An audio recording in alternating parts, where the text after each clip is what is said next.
What's going on, guys? So, you saw it in the title. We got some bad news with the STI. Not sure exactly what happened. Started up this morning to go to work and noticed something wasn't right. Brought it down the road, turned around, came back, grabbed the Duramax, took the Duramax to work, and when I came back, started diagnosing, seeing what was going on. It certainly sounds like Rod Knock. I don't I don't know what else it could be. Piston slap's a little bit quieter, and it definitely doesn't sound like anything external. So I'm guessing spun a bearing or something like that, and the rod's just real loose on the crankshaft. Um, that's really all I can think of. It's pretty quiet at idle, and then once you really start revving it up, it's pretty loud. I'll start it for you guys so you can hear it. But I think tonight I'm just gonna go ahead and get this motor pulled out of the car, or at least started to. I don't have a cherry picker here right now, but I'll at least make progress. And like you saw in the last video, I do have a new block right there that we still have to send out to get closed deck service done to.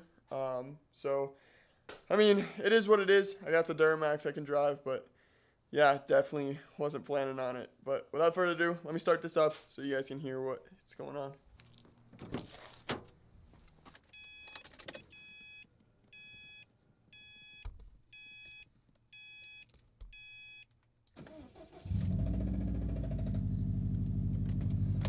So I don't know if you heard, but it knocks a few times as soon as you start it.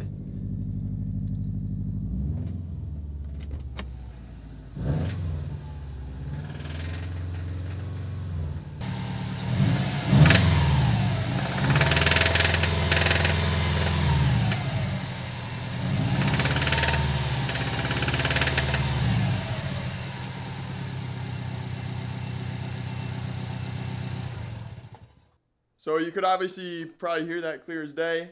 Something isn't right. Uh, it doesn't sound like anything's just loose and rattling around. I already checked for all that. So what I'm gonna do, I'm gonna pull the Subi into the garage a little bit, and we'll just start taking it apart. So let's get it.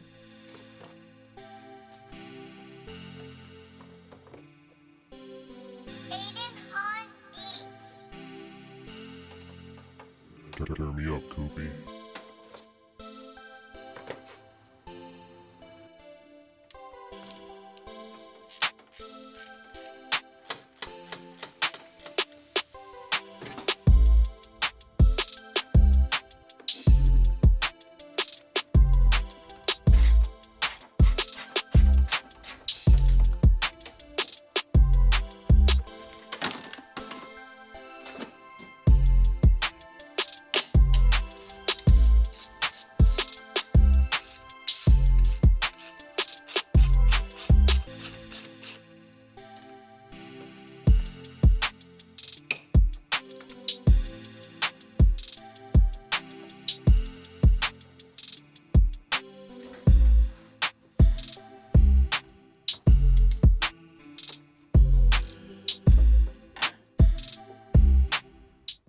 Alright, made some decent progress tonight. We'll pick this back up in the morning.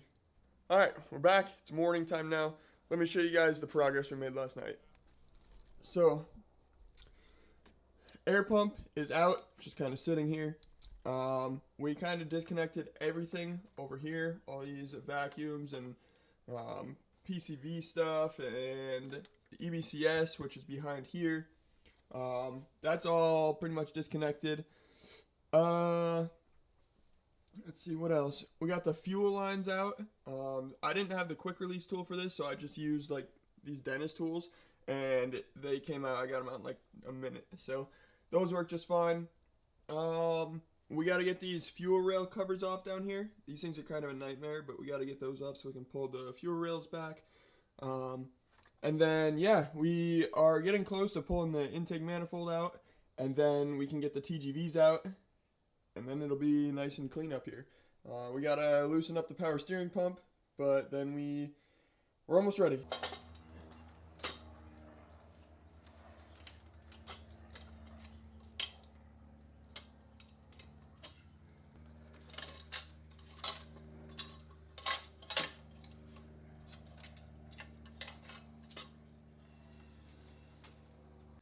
Alright, making decent progress. Got pretty much everything off the top of the motor. Wiring harness is pretty much free. I think the only thing still plugged in are the coils. So what I'm going to do now is just pull the downpipe off, and then we'll probably just take the turbo off with the motor, and then start doing the bell housing bolts. And then it's just a bunch of little things like all these little hoses and stuff, which can probably honestly just stay on. I'll just pull them off with the block. So yeah, bell housing bolts, turbo downpipe, 2 motor mount bolts, and then yeah, we're getting close. So just gonna keep working away on it, and we'll get there. All right, guys. So we got like everything taken apart, and when I was unbolting some stuff from the exhaust manifold, I noticed that my up pipe heat shield was cracked all the way around, and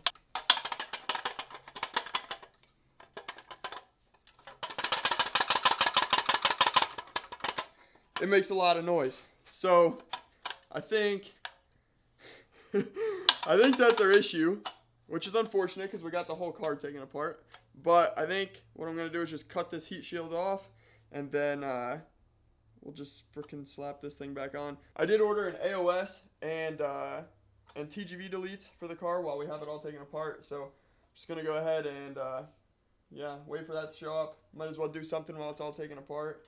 And in the meantime, we'll get this done, get everything back together as much as we can. I'm gonna leave the intake manifold off because we're gonna do the TGV deletes, and I'm also gonna delete the coolant expansion tank with the AOS. So yeah, I mean, it is what it is, but just look on the bright side, we're throwing in an AOS and TGV deletes, so all that for a heat shield. Oh. Alright, so I know it's pretty dark right now, but here's the deal. Kind of got everything back together. We got all the bolts back in to the back of the block. Up pipes back on and heat wrapped, but here's what I've come to the conclusion of. That's still got some wiggle room there. And if you look inside the pipe, you can clear as day see that crack in the pipe. So I'm just gonna replace the up pipe. I don't feel like putting it all back together just to take it all back apart. So I'm gonna order up an up pipe. We'll get that replaced. So once we get that up pipe in, we'll get the whole thing back together. I'm gonna end off this video right now. Can't really do much more. And we're just gonna wait until everything comes in, and we'll slap it together. But until then, catch you guys later. Peace.